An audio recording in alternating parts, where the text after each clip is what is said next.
Patrick. And This is Yes, But Why podcast.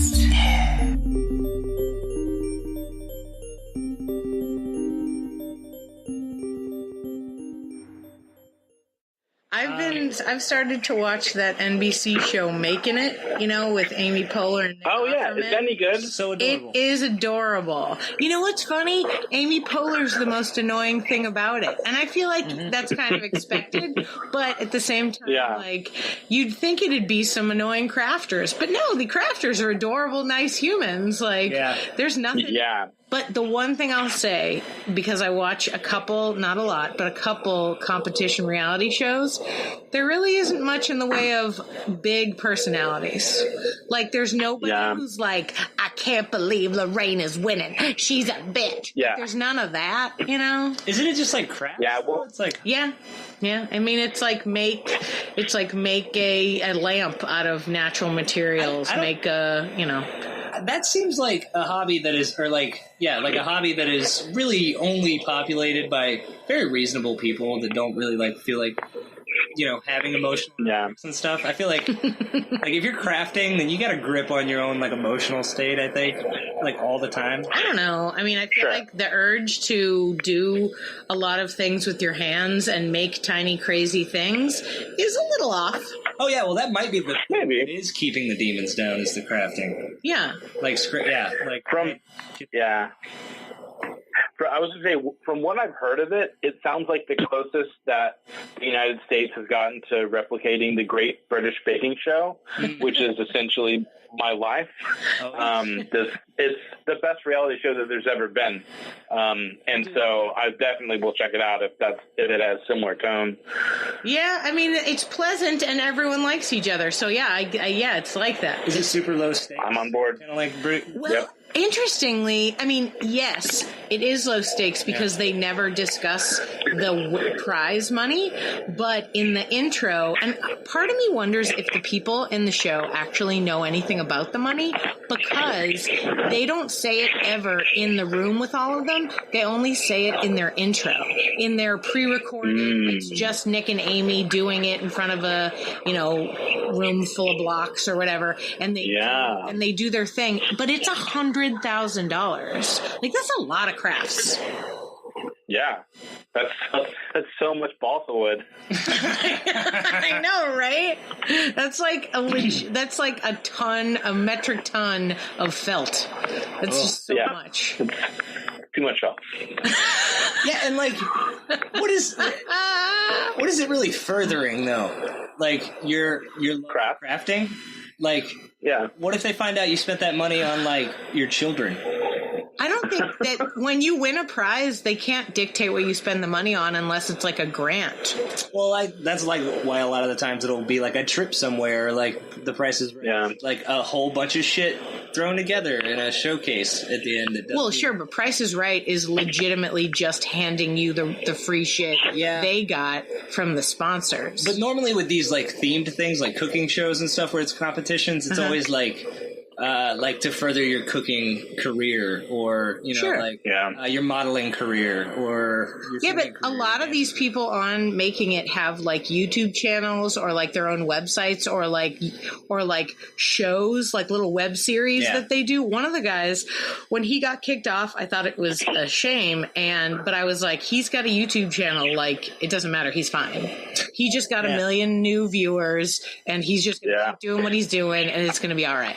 Isn't really gonna he's gonna actually make the money even without the prize money. So they're just collecting people that are already somewhat noteworthy in the crafting. I mean, I think they have to get people that know how to do stuff, and the only way that they can see that a person knows how to do stuff is if they have some sort of catalog of it. Or, I mean, I'm sure strangers can just submit. It's probably a regular submission process. Okay, but if you watch the show.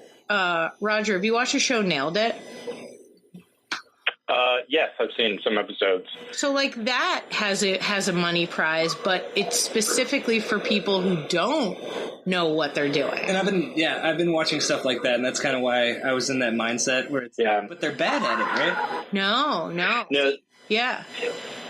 Yeah, so my girlfriend and I we watch a lot of Food Network, and the two shows that we often watch are World's Worst Cooks, and like just the MasterChef series, and like, oh, the next Food Network star. And it's true, because it's like, well, these people already have their own blogs that they're probably selling ads on, and just being on that show will probably boost that. You know, adversely, it's like, you know, the people on the Worst Cooks, yeah, it is interesting to watch them, you know, go and mess things up, but it's like they're still fueled by just some kind of prize money, and it's like the prize money is not going to go to them to be a better cook. It's just for entertainment value. Wouldn't it be funny though if like they were required to take cooking classes? Like it was like that was the only thing they could spend that money on. Yeah. Not like a specific school. They could go anywhere in their town. Yeah, but they do have to do it. Yeah, there's like a follow-up show where they're like, "Are you better?"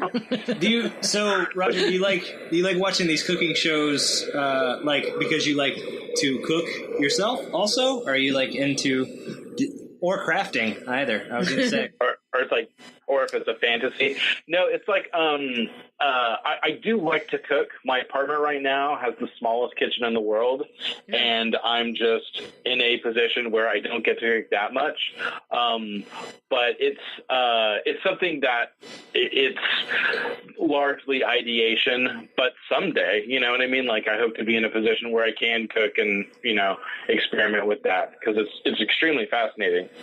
Yeah. No, I'm one of those people that watches it just so I can hate how much, like I can hate what I feed myself. Like I can just really feel gross, like at all the ramen that I eat, and like how little I care. Oh yeah. Oh no, we'll go get like we'll just eat cheesy ready to crunches and be like, that aioli's not going to cut it in this final round. Like, sure, Roger. Finish your taco. What does this girl think she's doing? That's just mayo, Tina. We all know it. We all know it. I love watching those shows and getting super high and mighty about it. You know what I mean? Like the British Baking Show you're talking about. Like literally everyone on that show is so much better a baker than I am.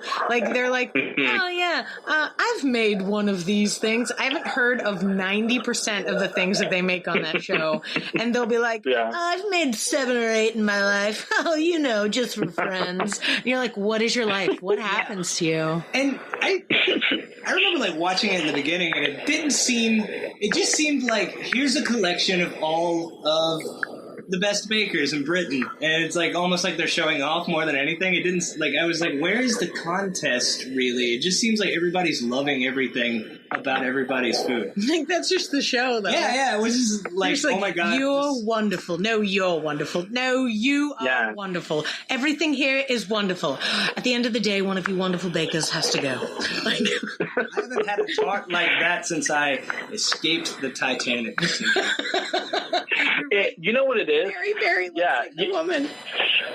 I think what it is it's just such a it's just a palate cleanser from what exists in the United States, where it's always like, my name's PJ. I dropped out of high school. I'm going to be the America's Next Surgeon. And it's like, no, you have to actually work to do stuff. And like, you'll see these guys and they're like, oh, I own my own shop and I've been cooking for 25 years, but I know I'm just going to ruin it today. And it's like, hey, that's what my inner dialogue sounds like. Yeah. Oh my God. But they're so much gentler about it. Like, it's like, I don't know if I can do it. I'll have to go back and be the accountant that I knew I was. I was like, in my head, I'm all like, stupid. By the way, I love the name of the television show, which needs to happen, America's Next Surgeon. Like, hey, guys. Having trouble with your health care? Would you be interested in having surgery on TV? All the challenges are just like repurposed Fear Factor stages and stuff. It's like, there's a lot of bungee jumping. It's the aftermath of bungee jumping. It's like trying to, cut people with a scalpel, trying to cut people open while you're bungee jumping. They go in and try to repair Steve-O's knees. Yeah. Yeah. It's your mom. You have to operate on your mom. It's your mom. Yeah. And she doesn't need She's fine. Yeah, and there's one that's sponsored by a fast food one where you have to go in and do a quadruple bypass or whatever. You're like, Ted's arteries are clogged after he ate Burger King's new triple, cheese, whatever. That's this stuff writes itself. I think it's going to be the next thing. Yeah, guys. That's just so and it's just so they can get the whole heart surgery thing just common knowledge, so people get less angry about the heart attacks they get from the burgers. To be honest, if fixing a heart attack was common knowledge, would we be better as a society? If you had a heart attack right now in front of me and I could fix it, legitimately had the knowledge to fix it, we'd be better. That'd be cool. Yeah. But the thing is, though, even if I knew every step and everything about doing it, if I saw somebody have a heart attack and I didn't know them, I probably wouldn't do it. Yeah, well, but I probably still wouldn't do anything anyways, because that's gross and out there in the world, I'm gonna have to get a butter knife and hack through their rib cage. And, that's. Yeah, I'll probably just not let anybody know that I know how to do that. Man, that's another reality show. Yeah, and to be fair, it probably is a bit more complicated than slice, dice, you're good to go. There probably is some research involved. It's not like a clogged windpipe. There's probably heavy equipment. This isn't right. The Heimlich maneuver or whatever. They would not let Heimlich handle this. They were like, no, Heimlich, just sit down. We get it. Like, you fixed choking. What do you mean? You don't just press down on the chest? No, Heimlich. That's your answer to every medical problem. You have indigestion? Just press on the chest. Mine feels better. Quite possibly. No. Yeah. Oh my God. Now I was like, now I love Heimlich as the best character in the world. So, to get down to business, Roger, tell me, how did you get into the crazy world of theater? Were you in high school? Were you an 8-year-old opera singer? Tell me everything. Great question. Kind of both of those things. So, yeah, you kind of nailed each one. Kind of in our family, we started off as so me and my kid sister are just hopeless comedy nerds. And I mean that we grew up, well, to start off, my mom was a hopeless comedy nerd, and real early on, she introduced us to Spinal Tap and, SNL and SCTV and stuff at ages that we really should not have been watching these things. And so she and I just kind of developed just really into comedy. And, as the internet happened, we started following things and learning about stuff. And so we both, I think it was probably near the end of middle school, beginning of high school, when UCB was just kind of starting. She and I became obsessed with the UCB and then the culture around it. And then we continued going through high school. The other thing that was really big in our family was music, vocal performance. And so she and I both were heavily involved in theater, musical theater, choir, that kind of stuff. But when we got to college, so I went to college, and it was a situation where I didn't really know what I wanted to do with my life. So I ended up just going to business school because why not? Seems like the right thing to do. Right. It's all right, well, they say that jobs are important, so why not do this? And then Caroline, my sister, she ended up going to LSU for a opera scholarship, but she ended up dropping out because she became how do you call it? She became a remote intern for Earwolf. And so she was their first intern, and she ended up like writing show descriptions. And so, in that period of time, she and I were geeking out about it. She was on a show called Comedy Bang Bang. And what happened was Comedy Bang Bang ended up getting its own show. And when that happened, they reached out to her and they were like, hey, we have a show. We need a writer's room assistant. Did you want to come have that job? And she was like, sure. And so she ended up moving to Los Angeles.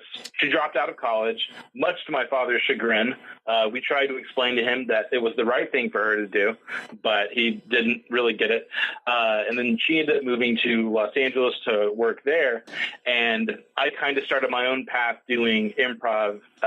First, taking Austin-based classes. But then soon after, Caroline was like, look, if, I've gone through the UCB process, you've got to come do it. It's the most awesome culture. Please, you're going to regret it if you don't. And so then I went over there. I took classes at LA. But I didn't like LA. So I just, I came back here. So it's very much been a family affair when it comes to my relation to comedy and arts. When you guys were little, did you write shows together? Did you make performances for your family? To an extent, and there's that thing where, when you start off, when you're 7 or 8, that stuff just kind of flows out of you. And then for me, at least, when I went to middle school, or more specifically, when I started worrying what people thought of me, that kind of just shut down. You know what I mean?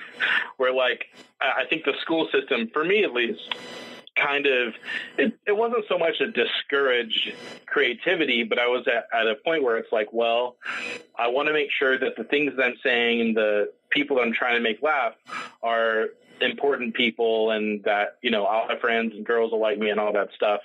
So, it's for both of us, we didn't generate a lot of content after, high school, but when high school did start, we were both extremely aggressively into music. That was our thing. Every year it was trying to get the highest place in the region choir, and then trying to get all, the top score on solo and ensemble. And it was competitive, and it was something where my family wasn't competitive in the sense that they were oh, you have to be really good at this, but we just channeled all that energy specifically into choral music. So I just would like to ask, when you talk about you and your sister being so close, was it just the two of you guys growing up, or is there that weird juggalo brother you guys did? Is there that weirdo? No, fingers crossed. Yeah, no, it was just us two. We're the only 2 siblings, and it was very interesting because my mom and my dad had very different comic sensibilities, but it was something where we could tell there was a little bit of both in it. But that having been said, my mom was definitely way more literate when it came to actually what comedy was, and who's creating it and the history of it and all that. So when you went to UCB LA to take your classes, that was sort of in the midst of your sister's writing career for Comedy Bang Bang. Does that mean that while you were taking classes, you were meeting famous people and hanging out, partying with her and that crowd? Well, so I was, but it wasn't really.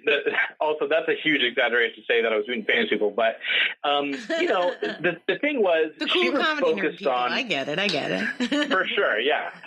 No, it was something where, and this is something that I'm curious of, from kind of the leaders in the Austin world, how it translates. But when I started doing actual improv classes, learning the, pedagogy of all of it, it was largely from my friend Shyla.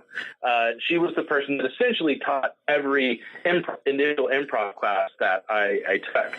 And the thing about Shyla's, the way that she approached it, was that it was very, I don't want to say, trying to find a good word for it, a little holistic. It was a little bit like, all right, whatever exists is the right thing that exists, and we're just going to go with it and stuff. And my entire experience in Houston, going through that curriculum was an extremely positive experience where I ended up becoming really close with everyone that I took class with, and it was just super positive time.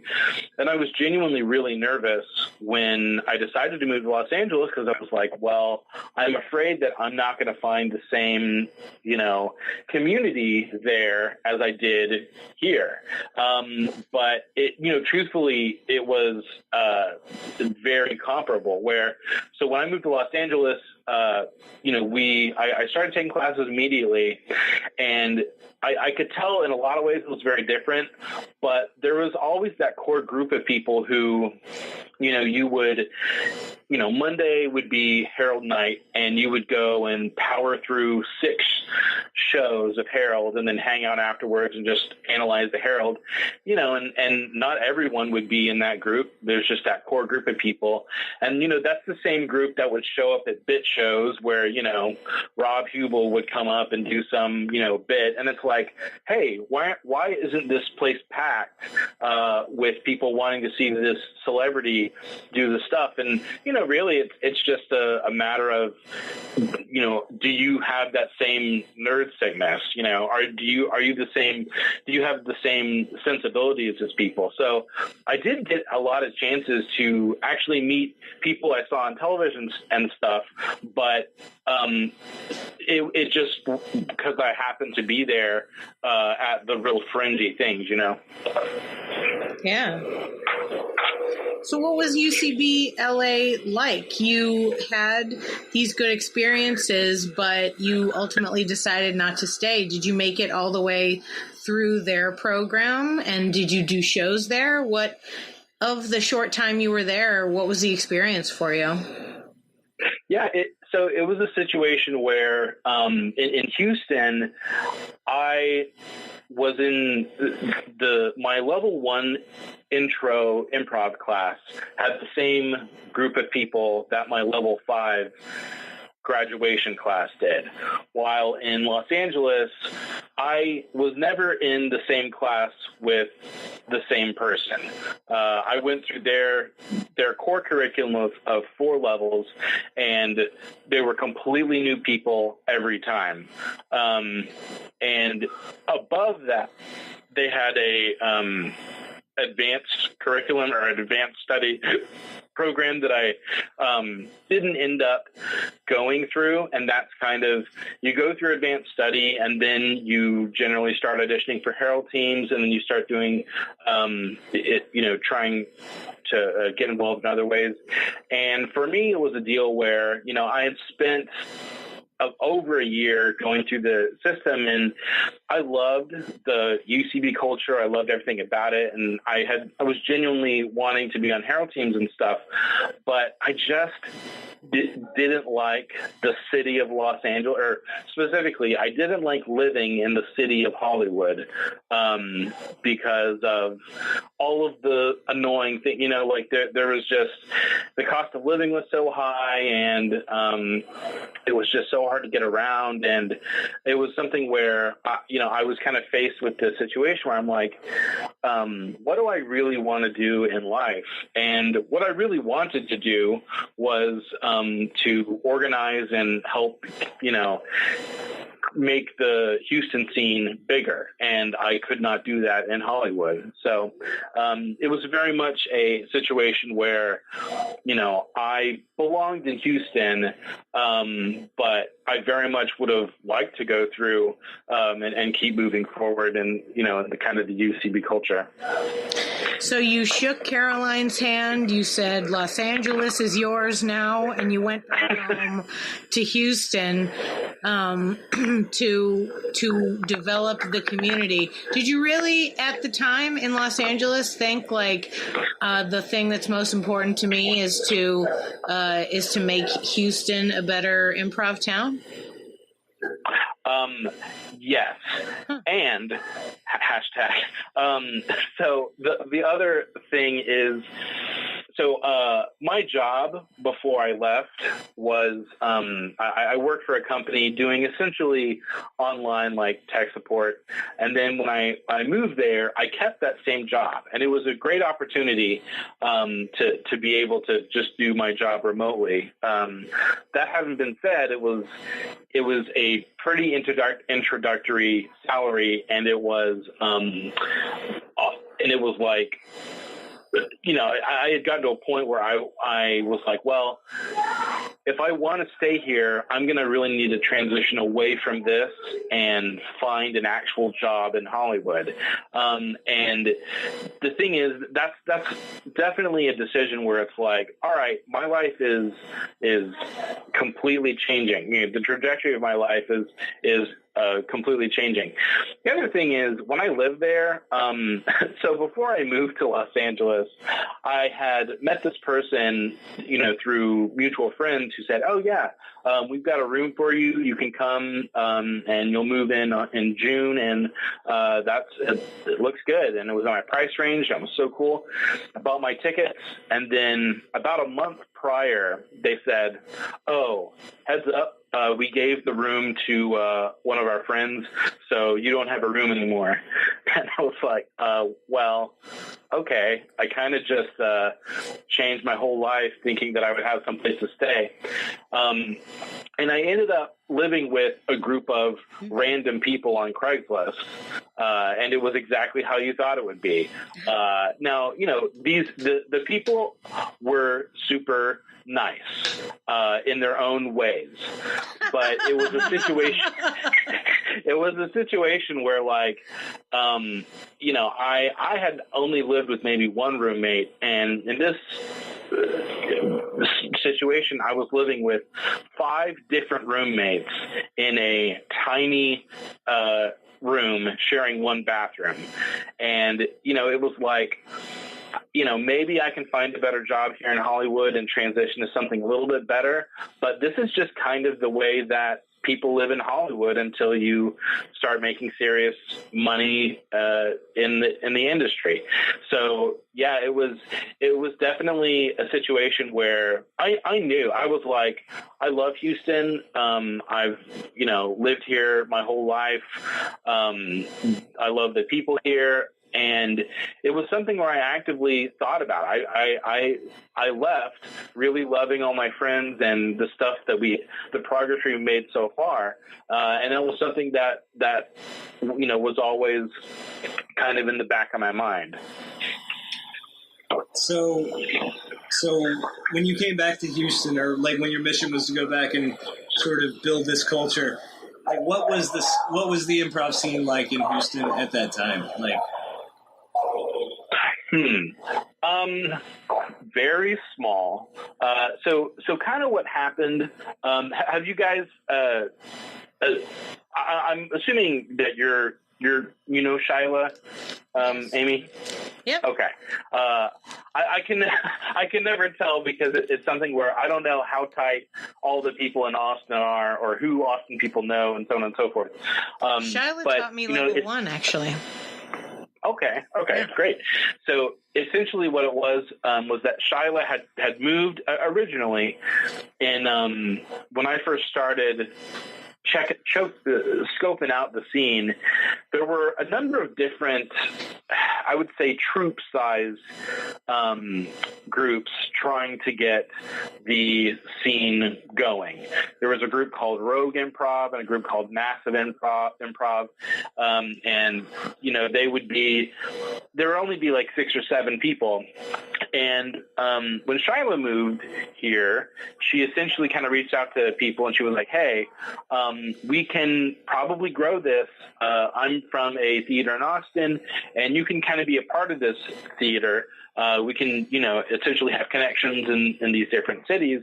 And, we were definitely into it. And it was a situation where we were like, okay, Shiloh, we definitely we think that this is a good idea. We trust you, whatever you think. And so it was kind of like we joined forces behind this, idea.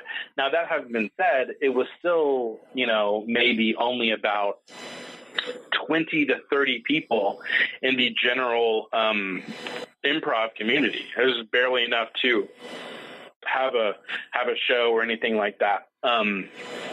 But it was steadily growing.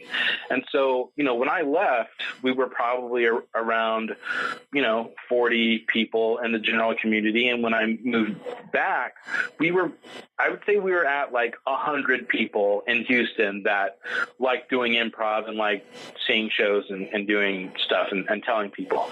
And so it was, comparatively, it is a tiny community. If you look at the big cities and you look at the cities that are, known for their comedy hubs, it was really nothing, but it was enough that it was like, okay, I've seen this starting to grow and I know that there's potential. So, even just that many people was enough for me to go, yeah, there's something here.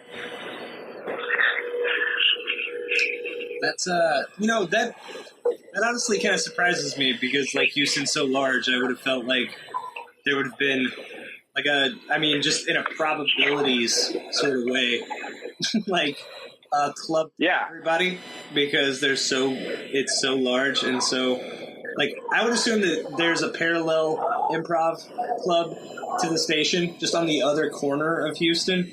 There's just you guys, like your doppelgangers all doing, I don't know, sad mommy. The opposite scenes. Yeah. Yeah. Just inverted scenes. It's interesting because Houston is super diverse and there's a lot of great things that are about the city, but as far as the arts go, a lot of Houstonians are woefully uneducated as far as, what they can actually go out and see, on any given weekend, because a lot of our population are people who either, they moved here for work or they got transferred or they got married or something. And a big hunk of, the majority of the people that live here are very career minded, and it's not, it's not that they don't like doing creative things, but they have to be educated about them. They have to know, oh, guess what? There's a thing called improv comedy. It's not stand up and it's not sketch. It's somewhere, in this, middle area, and you'll like it because so-and-so. And, as we've gone forward, more and more people know about it. But up to that point, there wasn't any kind of outreach to the average Houstonian saying, hey, do you like comedy? Well, there's other options than just, whatever you see on Hulu for consuming comedy. And that has been a process. So were you there at the beginning of the Station Theater? You were part of Houston Improv in the early stages. Then you guys became a group. And then tell me how Station Theater was born for you. So originally we were called the New Movement Houston because we were part of the chain of the New Movement theaters. And what happened was there was a series of I think, disagreements between the people that were kind of running the new movement. So initially when it first started off, there were like 3 or 4 people from what was called Rogue Improv, which were just some individuals who had taught themselves the Herald and were trying it out. And they kind of paired with Shyla, as Shyla was the representative of the new movement. And so they ended up being the first kind of faculty members, and I was kind of the first student to go through the New Movement Houston process. Mm-hmm. And what happened was, as we were operating as a new movement and as things started getting bigger, people could start to tell that the way that the new movement ran things was not really the way that things should be run in Houston. There'd be situations where someone said, "Hey, we're going to do this now," and then you'd be like, "Well, I don't know if that's a good idea," so on and so forth. And so it was a situation where we said, "Look, we love the awesome people that we've met in Austin and New Orleans, but as far as an artistic entity, the only way we're going to survive is if we are more in tune with what Houston wants." And it was at that point they were like, "This just isn't going to work as a member of this theater group. We need to be our own thing." And some people liked the idea. Some people didn't like the idea. Some people said, "You know what? I don't think that that's possible," and they left. But it was that kind of caused a schism. And am I saying that word right? Schism? Yeah. Sure. And then the people that were kind of left. Yeah, there you go. The people that were left ended up being the people that kind of ran things. And so from that point on, the goal has just been developed. And it's interesting because, when you look at different improv communities, we've gone through now, I think close to 300 people have graduated from the conservatory, and the people who are regular performers now, they are completely unaware of the stuff that happened 5 years ago. But it's just interesting to see, how different things work. And, it definitely wasn't, there were some people who felt it was a negative to say, "Hey, we were a part of this thing, but we want to separate." But I still view it as a positive. I've got really, I know really cool people in Austin and New Orleans, and teams from our theater still perform at different cities, and so I felt like it was definitely the right thing for the city and the theater. Yeah, it's interesting. I mean, realistically, every city can't be run the same way. You can't just assume that Austin is going to be the same kind of setup. I mean, honestly, if there was anything that I noticed over the few years, it was how different Austin and New Orleans were when they were attempting to run them together. And they would try to make streamlined decisions. But it was like, well, but Austin does stuff this way and New Orleans does stuff this other way. So shouldn't we have individual approaches for different things? But yeah, I mean, I think the trouble with theater management in general, and I say this in a large sense, is that we're all creative, but there's only a handful of us who give a shit enough to do the paperwork part. And sometimes that means that the people who end up doing the paperwork are not the best. They're just the people who will do the job. Yeah. And you're like, oh, I don't know why, people should be doing this kind of thing, but instead they are.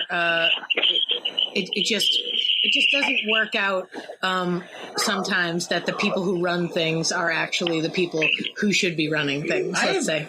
I helped construct the stage in that theater. That was why. Yeah. Who said I could do that? Who checked to see if I should do that?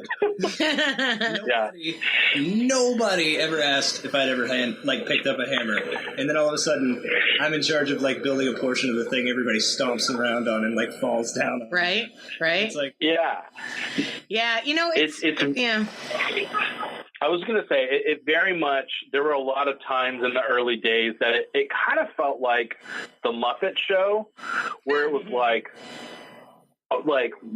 we are a frog and a pig and a bear, and we are not qualified to be running a production like this. And it's the other thing that's so interesting about improv is that it's a very, it seems to be a community where people who are inherently funny or good actors suddenly become leaders, even if they don't have that skill set. So it's okay, well, we're going to follow this person just because they happen to say funny things on stage. And we all, I subconsciously want to say funny things on stage, but they may not necessarily have the right mind for bookkeeping. Adversely, it was a situation for me. I remember the last night before I did move to Los Angeles, I was the last person there, sweeping up the theater after a show. And it was just a thing where it's the people who just happen to be the ones willing to do the work, just like you said, they end up being the ones that make the calls, and that sometimes that's for better, sometimes it's for worse. And I really think that there's something good about a change. You know what I mean? Like each new thing is reborn from what happened in its past. And it's like getting older. We're all like that. When I work on something, when I'm finished working on that, I'm reborn into a person who had that in her past and is now doing some different other thing. Or you know what I mean? It's not always bad. And for instance, right now with Austin and the fracture, it felt bad for a while. It felt like a friend had been mean to everyone, which they had, but it was personal. And then the community was but we love each other, so we're going to do this. So it worked out. But the thing I kept telling them while everyone was sad and we were, sitting around, looking at each other forlornly, I was you know what? I have had multiple different scenes in my life. I have lived in different cities and I have had different theater friends, and those groups aren't together anymore. The people I hung out with in New York, they don't still hang out with each other. They all scattered to the wind the way we someday will scatter to the wind. And it's okay. Things change. Things are different. You've got to go with the flow. You got to let the new thing in. Whatever is hopefully whatever's supposed to happen in for the best thing in the community, it does. And I know that happened with Station. You guys have really built something really beautiful, and you've gotten Houston a lot more involved in improv. Do you think, have you guys done, I looked at your website, very nice and streamlined, by the way. There was a corporate section. Do you guys do a lot of that? Do you do a lot of business workshops and the like? And does that help get your name out there? We do. And it's interesting because my partner, my business partner, Jessica Brown, she and I kind of, we said recently, for a number of years, to play it safe, we've kind of run Station as a kind of after work type activity where, all right, after I'm done with my 40-hour a week job, I'm going to go home and I'm going to start doing all the work I have to do for the theater. And it was, around the time that we were doing the website redesign and stuff, we were like, you know what? This is not the way that people run any other kind of business. If you believe in something and you're not spending most of your time making it work, then the question is, do you really believe in it? And so, she and I really amped up the corporate side of things, number one, to make it so that we can, keep growing and be able to eat food in the midst of still kind of being in a startup mode. But also because Houston is very much a corporate town where, you have these organizations and people who they'll move here to work in the medical center or in technology or petroleum or whatever. They jump into that and then they ignore the artistic side of themselves. And so, we've worked with a lot of notable Houston businesses and, national businesses. We've done trainings for United Airlines. We've done some for the Houston Rocket staff. We've done some for Baker Hughes and stuff. And it's so interesting because, you'll be interacting with these people who, let's face it, make way more money than Jessica and I, but they are not super, maybe they're a little bit unhappy. Maybe they're not, they either have a creative part of themselves that they're not satisfying, or they used to satisfy and they've ignored it. And it is largely our goal to be like, hey, guess what? You have options for seeing live comedy, for taking classes and getting involved. And it's really interesting to see the way that, people do, respond and engage when they learn it's more than just like, oh, this is just a fun thing you can do. They actually know, hey, if this is a part of who you are, you can commune with people that feel that same way. I haven't been silly since high school. I have to sometimes, though. Just ripping their ties off. There are people like that. Yeah. I wish I could say that that's an exaggeration, but people will come up after these trainings and they'll be like, so I was in my high school short form improv team. I didn't even know that was a thing that adults did. And we're like, yeah, it is. And we do it every week all the time. And a lot of times we end up seeing these people again. Yeah. Yeah, it's way better as an adult because, you don't have like a dumb kid schedule to work around. Yeah. And a dumb and kid you can brain. do it. Yeah. Yeah, and you can also do it drunk. And yeah, I don't recommend that though. I was like, I can't, but some people can. People would actually want to watch you do it as an adult. Yeah. Like, unless it's your kid, I don't think you really want to go mess around a whole lot with high school improv. Yeah, that is a question that I'm curious about because I don't have kids, and I was at DCM recently, and they did a thing where it was a bunch of performers who had kids improvising on stage with their children, and it was pretty fun to watch for 3 minutes. But it's definitely something that once you do reach that point in your life where you have kids, the question is like, how does that change things? Where it's like, okay, well, do you only have so much silly creative energy? And then you got to give it all to this jerk here. No, I have a 1-year-old, so I don't know how much creative energy I'm truly expending, to be honest with you. But I would say that there's a lot more. There's just a different whimsy that comes about because, like, I have to watch all these, I watch them because I don't want my child to be watching some of the terrible things I want to watch.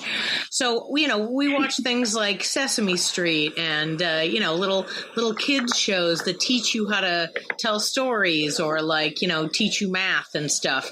And those are fun, and you kind of get into that style of, setting things up.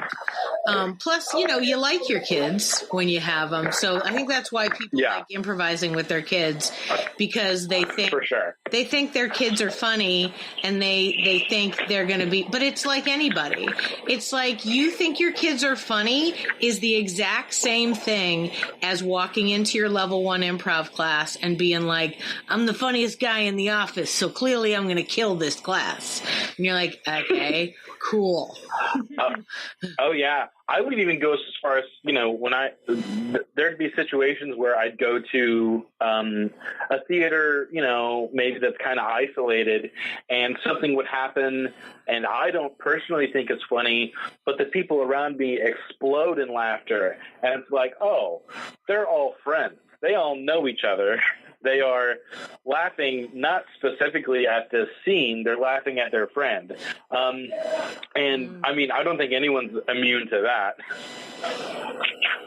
No, but I wonder if that is a factor in smaller town scenes, Like we were talking earlier about how Houston's so big, and yet you guys still represent the, small stronghold of improvisers. But imagine like small town Indiana or something, where the town itself only has 1,000 people, and then they're trying to do it, and it's just like towny jokes, like just the whole you come in from out of town and you're like, what's happening? But the audience is roaring because they keep making reference to this one guy who killed the craziest beaver in town or whatever. I don't know. But boy, this shop is worse than Burleson's Feed and General store. Everyone's like,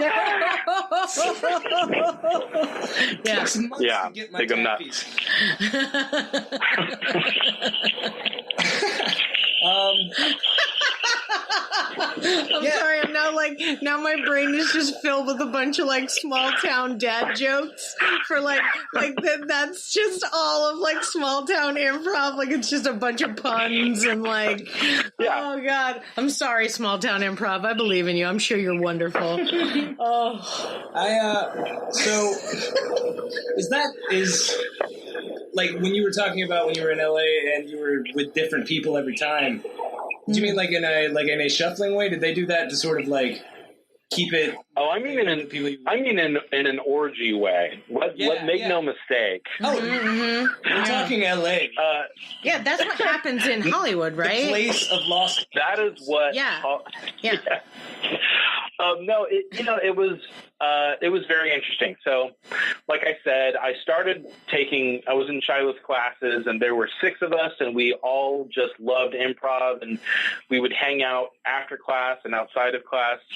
And when I took the UCB level 1, it was very interesting because I went there.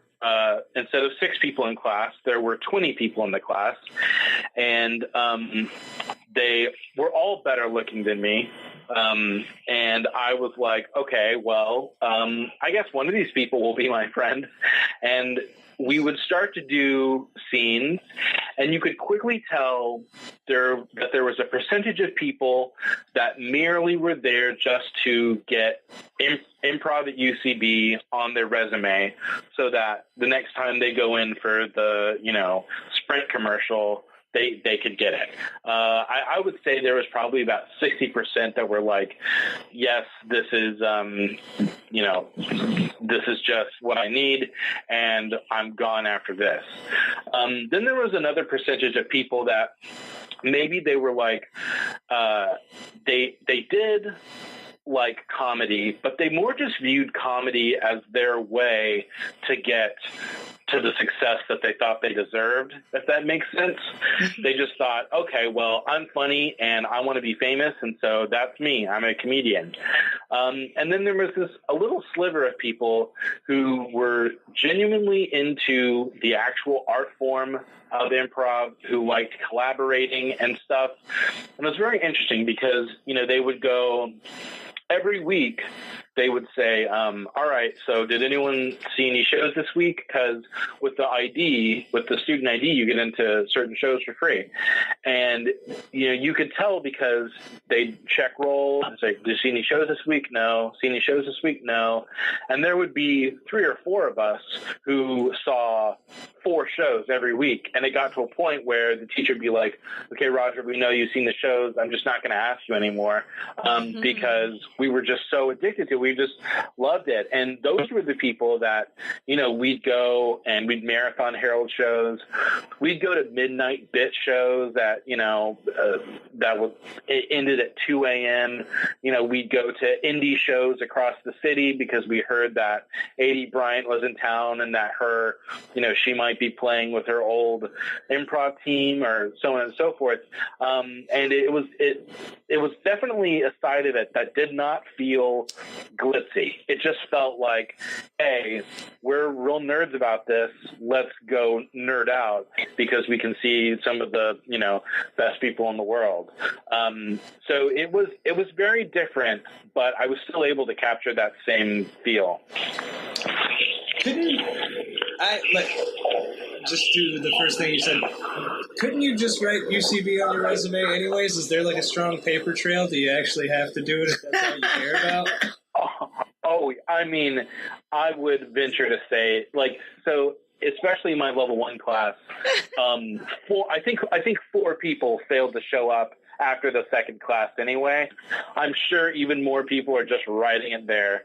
And this was back in 2013 and 14 when they still hadn't had their new monster space, their new monster theater. Since then, I mean, I'm sure it's an epidemic of people just going, oh, yeah, I'm part of that. Yeah. Man. Like I lie about going, like graduating college all the time to everybody.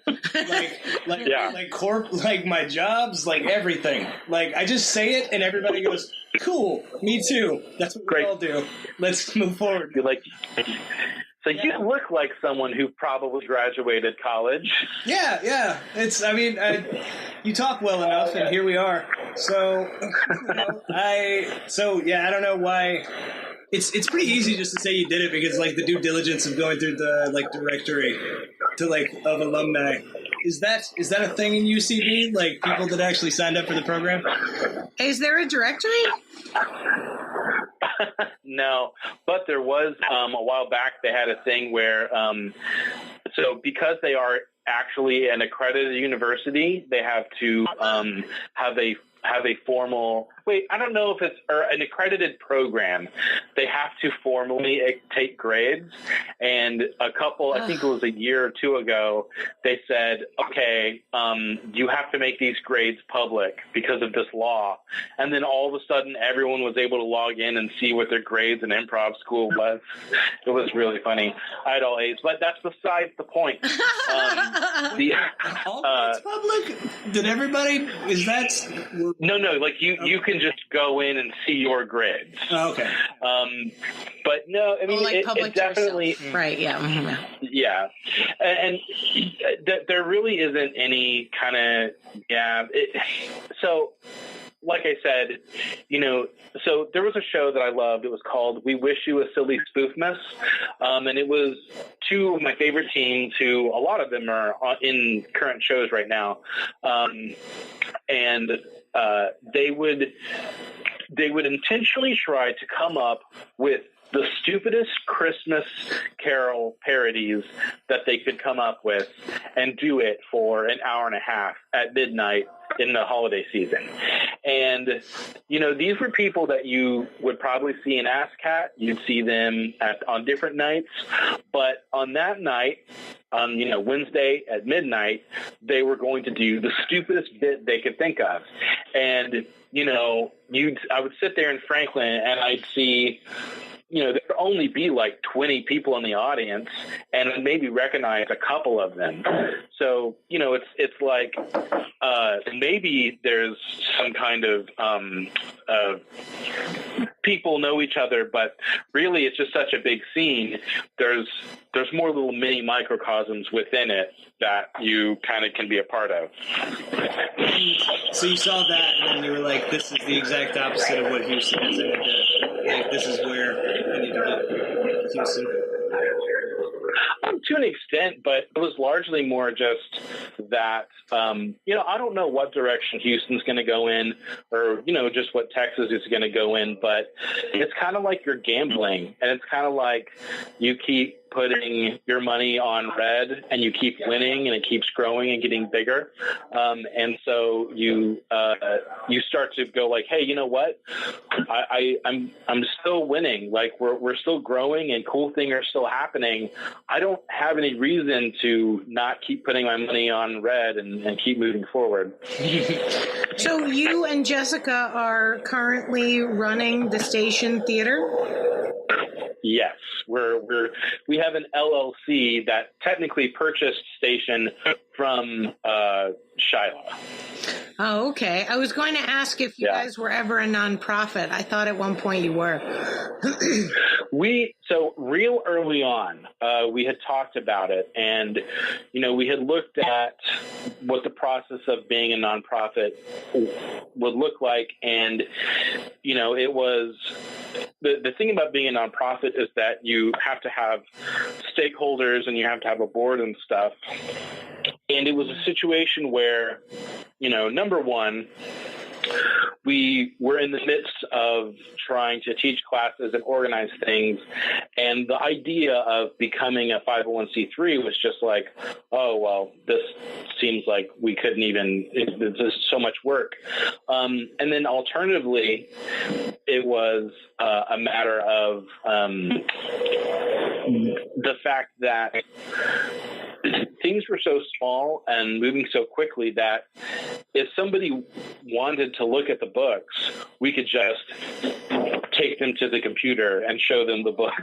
You know what I mean? Like we were definitely in a zone where we were like, okay, we operate as a nonprofit, but we do not have 501c3 status. And we maintain that because we have so much growth to do as an entertainment organization as far as getting people to buy tickets for shows.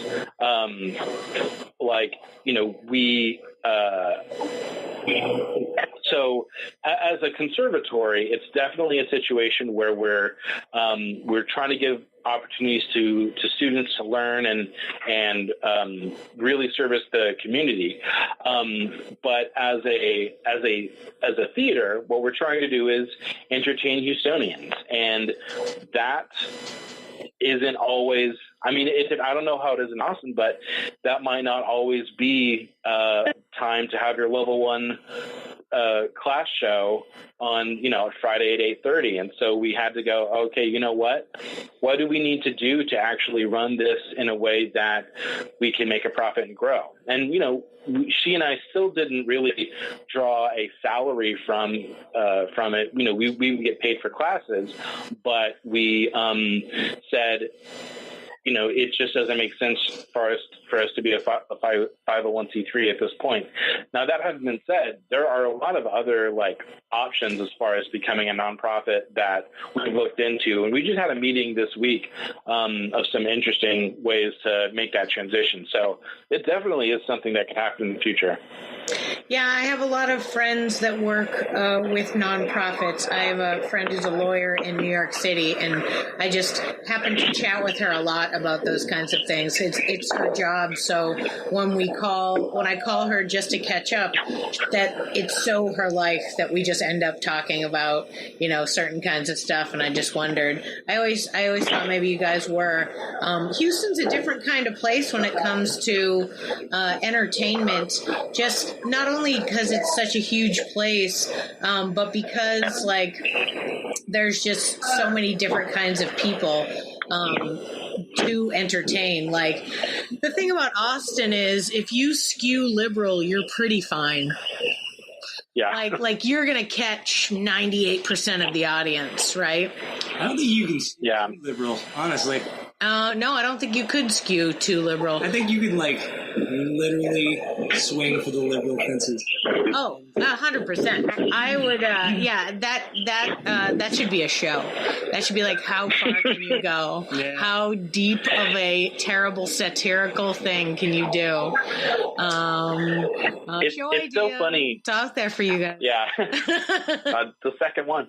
It's so funny because we have an intro, like a free intro class, and we always do 5 things. Just name the first 5 things that pop in your mind, and invariably, every month or so, one of the people will always ask 5 reasons why Donald Trump shouldn't be president. And I can tell they're testing the waters. They're like, all right, well, I know that I'm not happy with what's going on.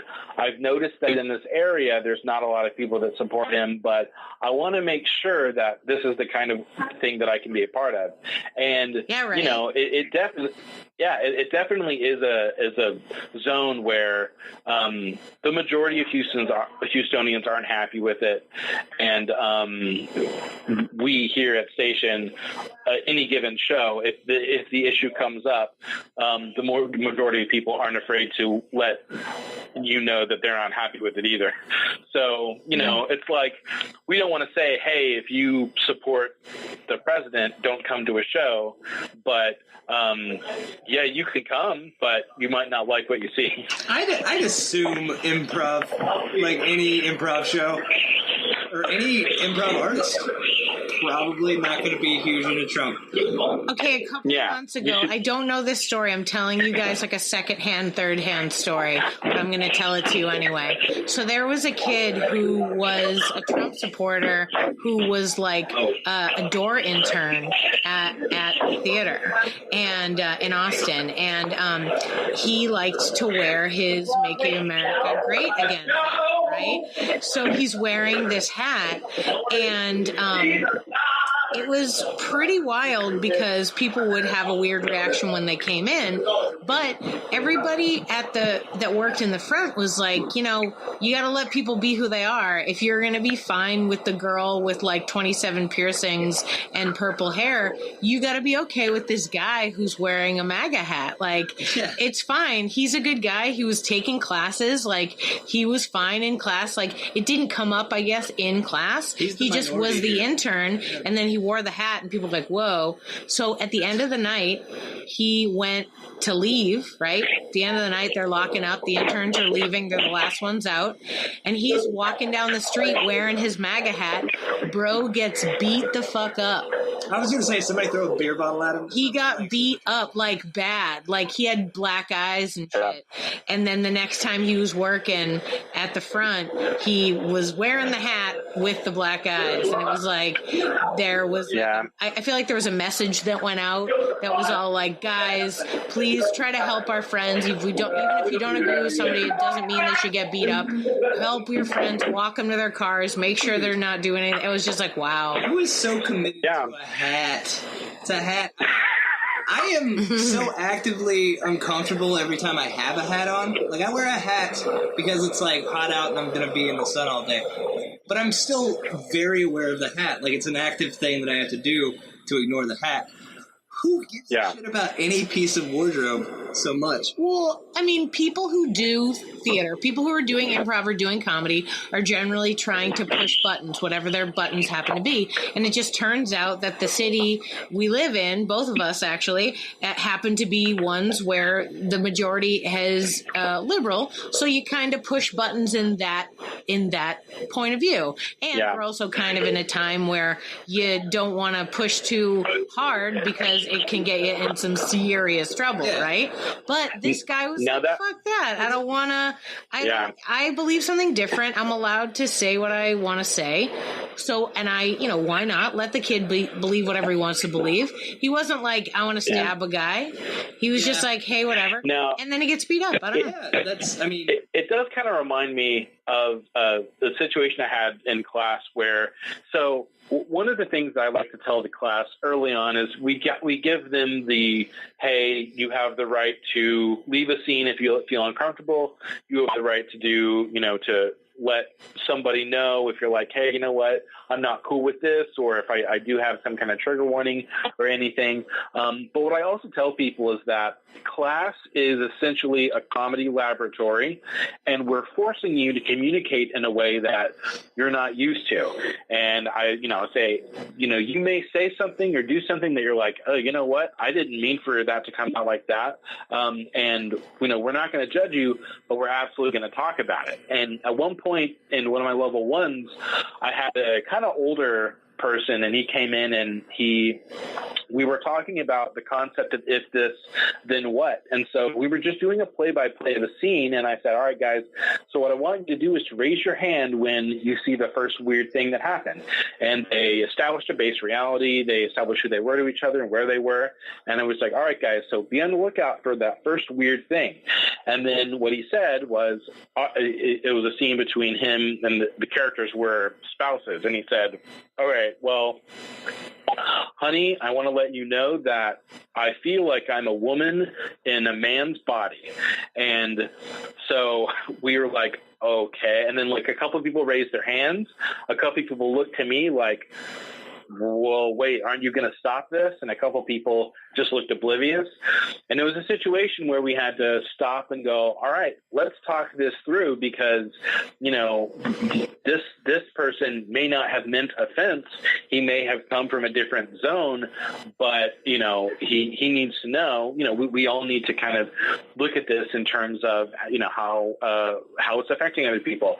And I think that's kind of the same way with that situation where, with the Trump situation where, we'll have people who lean Republican and they haven't abandoned Trump, but they certainly aren't making a big deal about it.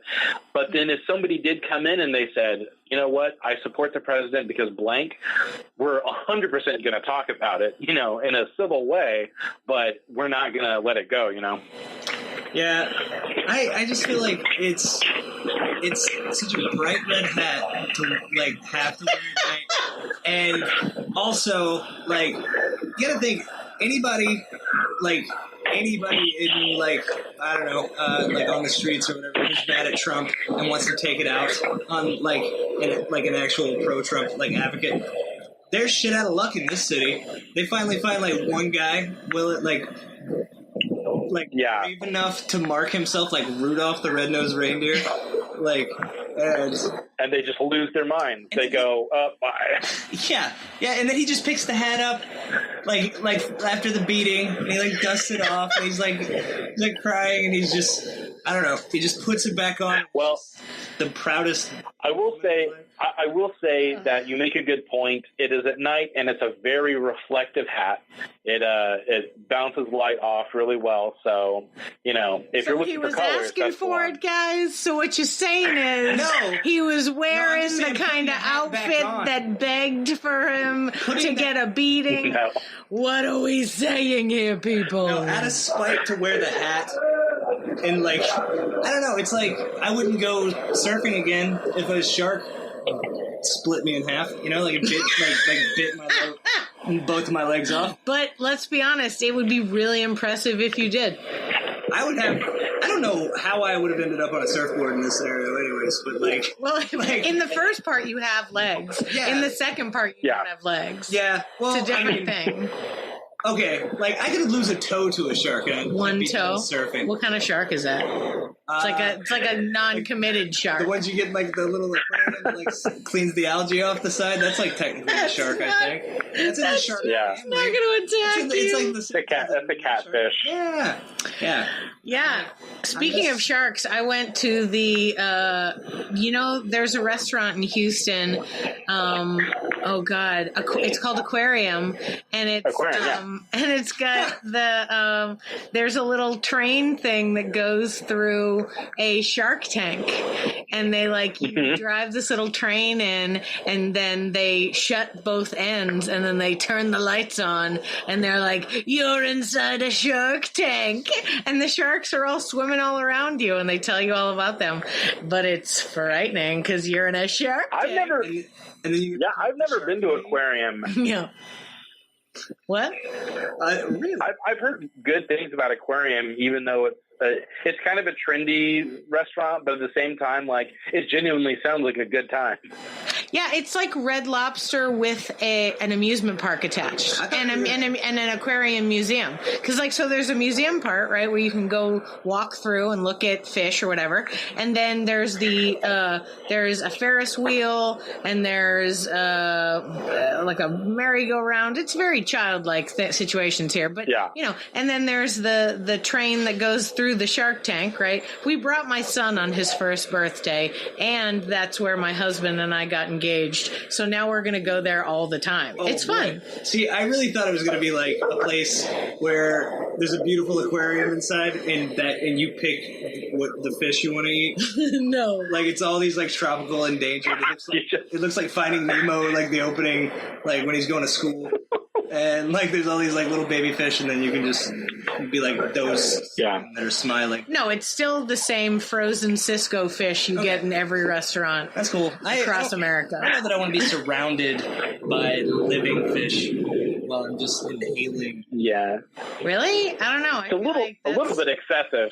I'm into it. I wish that there could be cows next to me while I'm eating burgers. It's we make them watch. Yeah, I mean, I have 2 chickens in my backyard, and today we grilled chicken on the grill while they wandered about, and we were like, "Watch out, chickens! One false move, this could be you."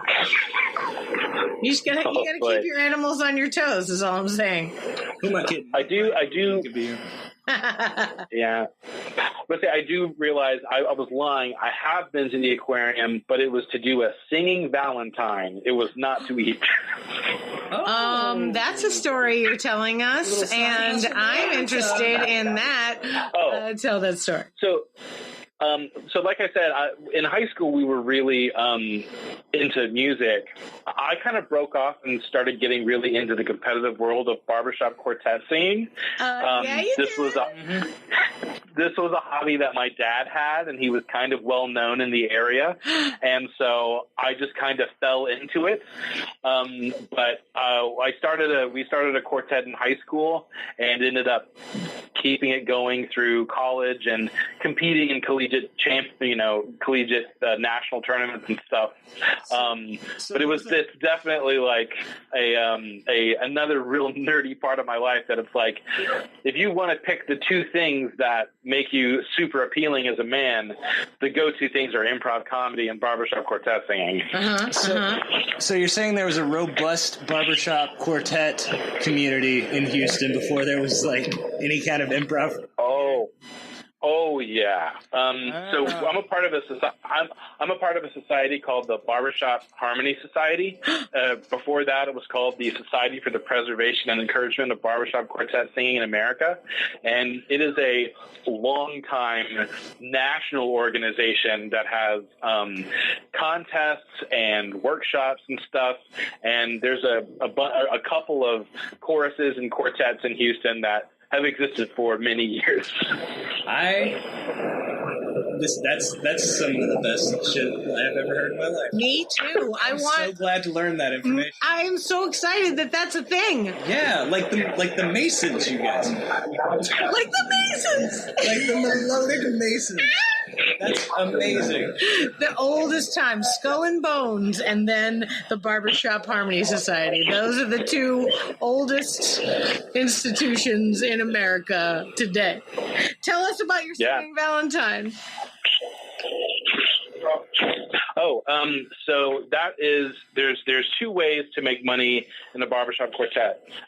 One is to go to somebody's work or restaurant and bother them with a singing Valentine. And the second one is to sing at somebody's Christmas party. And what you do is on Valentine's Day, you find a quartet, you have you block out your time, and then you try to cram as many singing Valentines as you can from 9 o'clock in the morning to 9 o'clock at night. And usually you'd make a good amount of money if you're not bad. But just the one day a year? Like, it's just like the market is so slim, it's just a single day? It's essentially the Black Friday of barbershop quartet. I mean, you can sell other days, but the market is really demanding then. And the reason why you don't remember it being at aquarium is because you were so busy that day that you were only at aquarium for like 5 minutes and then you're out? I hated them. If I had the choice, I would not have done singing Valentines. It made me really uncomfortable because of how uncomfortable everybody else at the restaurant was. So I was just kind of blocking it out of my memory. You know what's funny? I'm going to make Wendell share a story, and I'm going to share a story about weird gigs we've had where people have made us be embarrassing. Yeah. I will tell mine, and then Wendell will know what story I want him to tell of his. I was hired by this couple in a rather well-to-do part of Austin to be their weird, quirky cousin at the guy's birthday party, just to mess with all of their friends and family. So I was paid to come to a party and just be the weirdest person at the party. And I was paid. Did they know? Well, did the people at the party know that I was being weird on purpose? No, only the husband and the wife did. They hired me to pretend I was their family. And the best part was they hired me to like arrive mid-party and have a bunch of weird drama and then like just be there for no reason. Like, it's like, oh my God, you guys, my car broke down near your house. Oh, are you having a party? Let me be here. And then like I hung out for 2 hours and they would come over and tell me to do different things. Like, they'd be like, go flirt with this guy and say terrible things. Go over here and tell this girl a story that's going to make her want to puke. Like, all sorts of stuff for like 2 or 3 hours. And so, yeah, it's very embarrassing, but you know, it's lucky to have an improv background. Was there a big reveal? Yeah, there was. After they sang Happy Birthday, the husband and wife were like, and by the way, this girl isn't related to us at all. And everyone was like, oh, and they all thought it was so funny and great. And I just thought, what a silly thing to do. What a weird sort of situation. That conversation started like, so Amy, we hate our friends. And we would like to lead them on a night-long ruse. We want to mess with them as much as we can. Like, they really did. They'd be like, this guy hates spiders. Talk to him about how you love spiders. So it was like, just okay. Like torturing their friends. Yeah. That was his birthday gift. He hired me just to torture his friends. I will take those gigs from anyone who would like to give them to me, by the way. All people that have disposable income, I am happy to be whatever you need me to be at your parties. I will do it. I do not give a fuck. I had no idea that was a possibility. Yeah, it's a thing. So Wendell, you know what story I want you to tell. Before I tell it though, real quick, I just realized I had this argument with my girlfriend the other day about how there's no American equivalent to the mariachi band. How it's a very genuinely significant expression of music in like a weird way that Mexico really only has. But barbershop quartets. You're right. It's barbershop quartets. Barbershop quartets are the mariachi band of America. Damn it. Wait, you know this, and not to diverge too deeply, but like, did barbershop quartets start in the United States? For sure, yeah.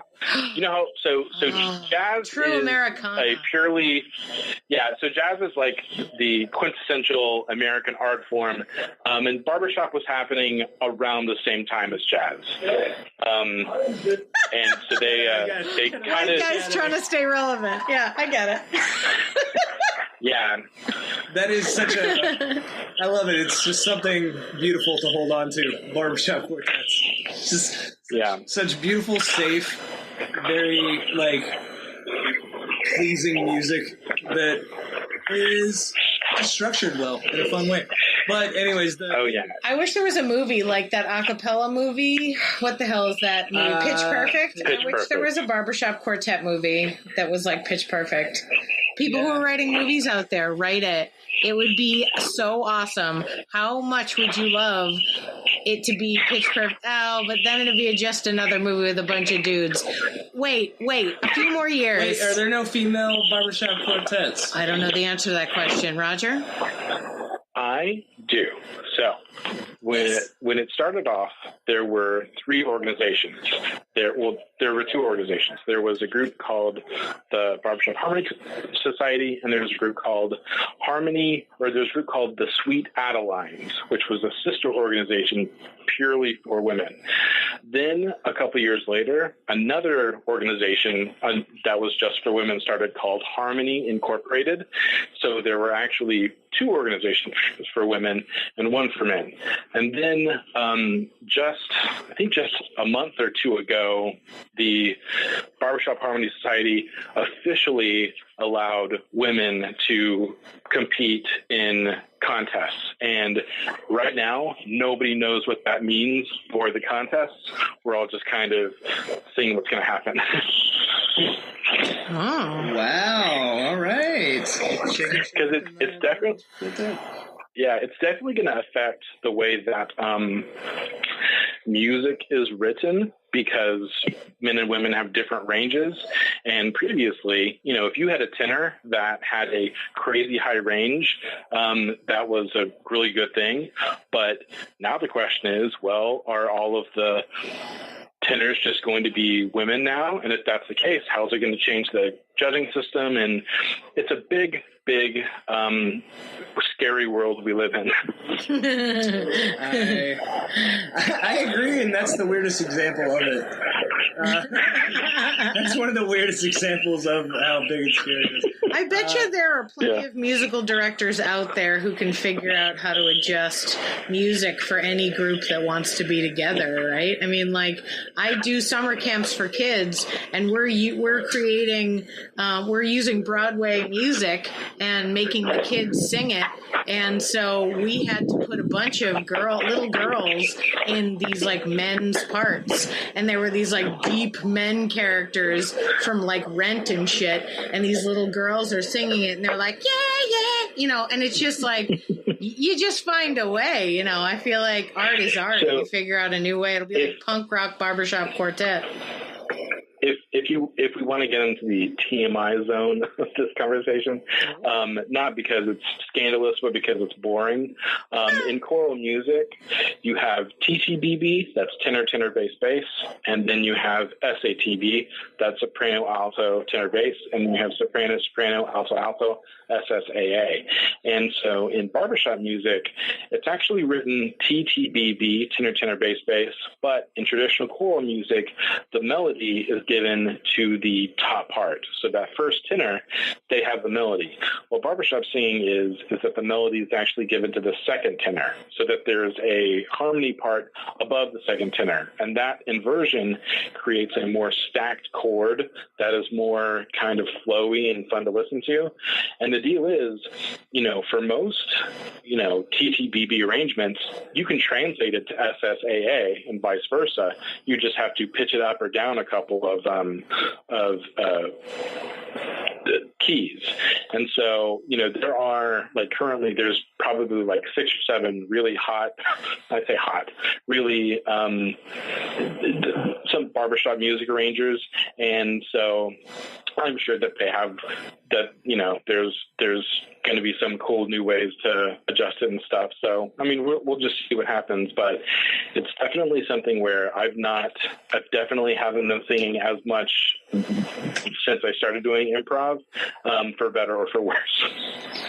Oh, yeah. I'm just fascinated by this whole conversation with the barbershop quartet stuff. Like that music theory stuff. I like how you were like TMI, and I was like, man, what's he going to tell me? And then you went down into music theory, and I was like, oh, okay, this is cool. I like this. Yeah, we just proved that is not just on your resume, like UCB is for some people. Yeah, people who are reading Roger's resume, that barbershop quartet stuff, it's legit. Legit. That's real. Yeah. It's like gets you out of like tickets and stuff with cops. That's how legit this community is. Oh my God. Yeah. Sorry, officer. I'm late to my barbershop quartet gig. And then you guys just start harmonizing, and they're like, "Oh!" I will say this about it: if you are in a barbershop quartet, or if you can find 3 other people to just wear the same outfit as you can gain access into the most secure facilities on the planet. Because people see 4 people dressed alike and they assume that you know what you're doing. We sang, we sang the national anthem at the at Minute Maid Stadium, and we were, we went like back. We were kids at the time, and we got access into areas of that place that we should not have been, but because we were all matching, nobody knew otherwise. Wow. That's crazy. Yeah. Wow.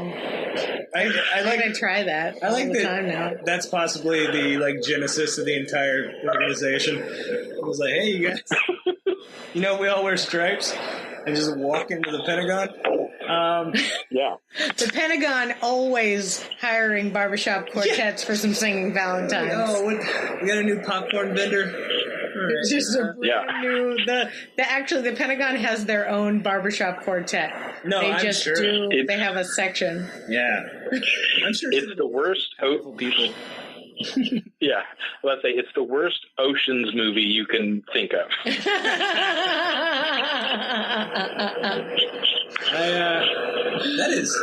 This is crazy fascinating. I like that this is just not even your main focus.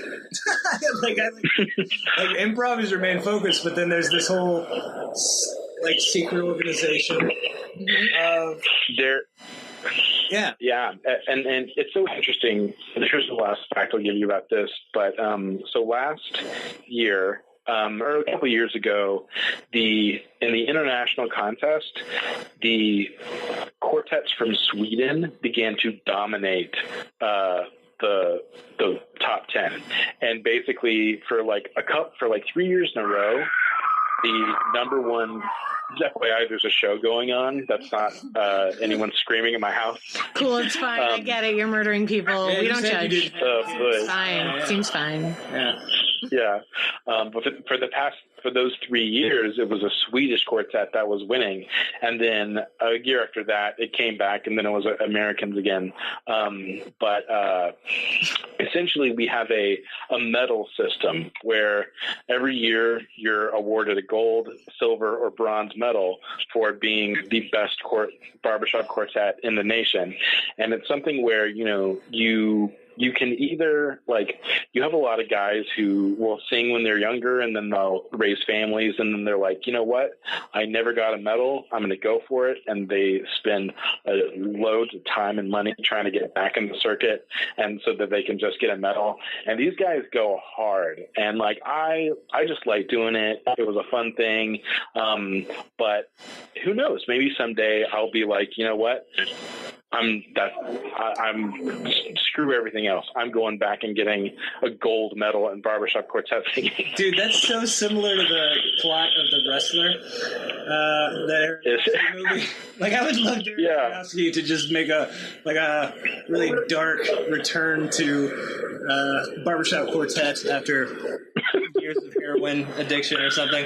It's funny because it makes me think of the movie Duets, where Huey Lewis is trying to win a karaoke competition as his last chance to impress his estranged daughter, played by Gwyneth Paltrow. That's the only way you really can, you know? Yeah, if you don't win the karaoke competition, the daughter you abandoned as a baby will never speak to you again. That was always the stakes in the 80s movies. It was like Sylvester Stallone had to arm wrestle his way into his child's life. Literally everything Sylvester Stallone's ever done with a kid has been in that same premise, I think. Yeah. Well, that's how things get done in movies. Somebody leaves their child, or their child is removed from them, and then hijinks ensue. Yeah, I mean... Oh man, Roger, thank you so much for taking time out of your day to chat with us and spend time sharing your story and everything. We really appreciate you and hope that Station Theater continues to do great things in Houston. Absolutely. You know what? Thank you so much for having me on. This is, I think what you guys are doing is so cool. And I love hearing about creative people and stuff. And it's been a pleasure. Man, you're cool. Hey, how about play us out with a little Moonlight Bay? I'm just kidding. This has been an absolute pleasure. I have learned an insane amount about Houston. This is and music theory. Yeah, this is one of those without any real effort in the way. Like, this is one of those conversations. It's kind of rare where I'm like, oh, Houston might not be the cartoony hellscape that some people paint it out to be because of civic pride or whatever nonsense, you know. Cartoony hellscape. Yeah. You weren't even trying to bolster Houston. It just made it seemed a little more approachable there. I mean, that is my goal. This was awesome. I am going to fact check all of this barbershop quartet stuff. You won't need to. I'm going to start sending you guys recordings. Okay. Yeah, I mean, my birthday is Valentine's Day. It is. Yeah. Let's do this thing. What a terrible birthday, right? It's just filled with hundreds and hundreds of barbershop quartets keep showing up at Wendell's work while he's working and singing to him. This is a plot of a great movie. Yeah. There's a lot. I can make it happen. At one point, they're in a row, and it's just that. But there's 30 of them, and it's just a cacophony of I don't know, Moon River or something. I don't know. It's like that Kurt Russell movie where everyone's dressed up as Elvis, but instead it's barbershop quartet. Mm-hmm. Yep. And they rob a casino because people just let you into places when you're all dressed up the same. Yeah, just like that cop when you say I'm on my way to a barbershop quartet, and it's well, that's the safest thing I've ever heard in my life. You go right ahead. I'll give you a warning. Doing anything wrong. Let's say those cummerbunds ain't cheap. I don't know. I hope before I die I have to have I have to buy a cummerbund. I was just thinking about that. I might almost live my whole life without ever needing that. Well, that's nuts. But this has been a pleasure. Thank you so much. Let me know if I can get grandfathered in because I know you to this, the Masons, if it's blood in, blood out. I let them, I'll get jumped in. Are you a good singer, Wendell? I am a good part of a good sound. I could be the one okay bit in the middle of three other great bits. All right, well, you're not going to be on the team of a guy who's winning the gold to get his marriage back together. I'm the guy who's doing this to escape his terrible marriage. That would be that premise. That makes sense. That makes sense. All right. Well, anyway. All right. Thank you so much, Roger, for being with us on the podcast. Thank you, everyone, for listening. We appreciate you sticking with us. And as always, Michelle, marry me. Oh, all right. Good night, everybody.